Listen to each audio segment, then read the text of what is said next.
Welcome back to 7 News at 11. We get right to the latest details on a race that could help determine the balance of power in the U.S. Senate.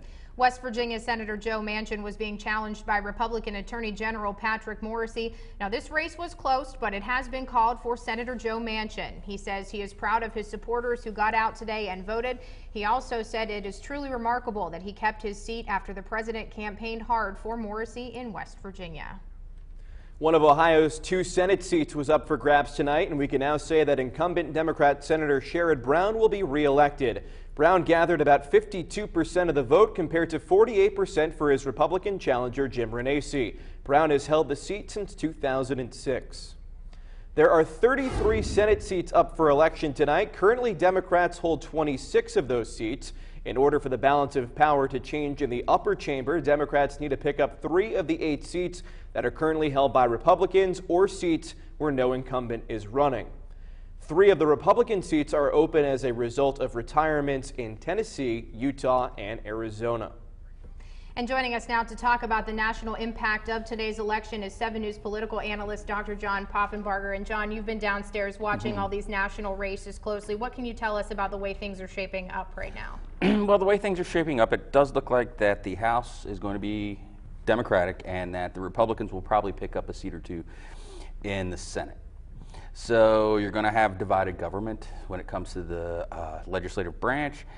And I think they're going to see a little bit more chaos when it comes to it, with the Democrats being able to investigate and have subpoena power.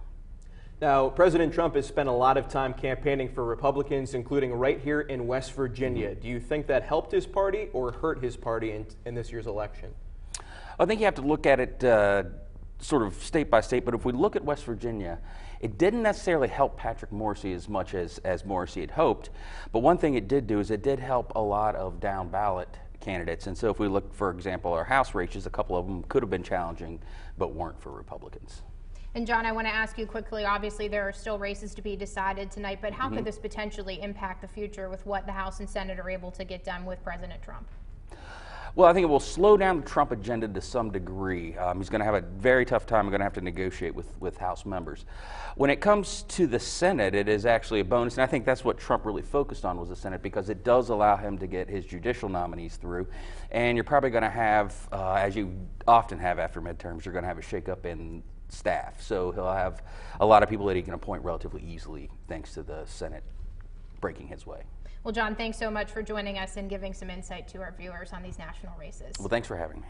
And for complete election results, be sure to check out our website, WTRF.com. Just click on the Your Local Election Headquarters banner that's located at the top of the page.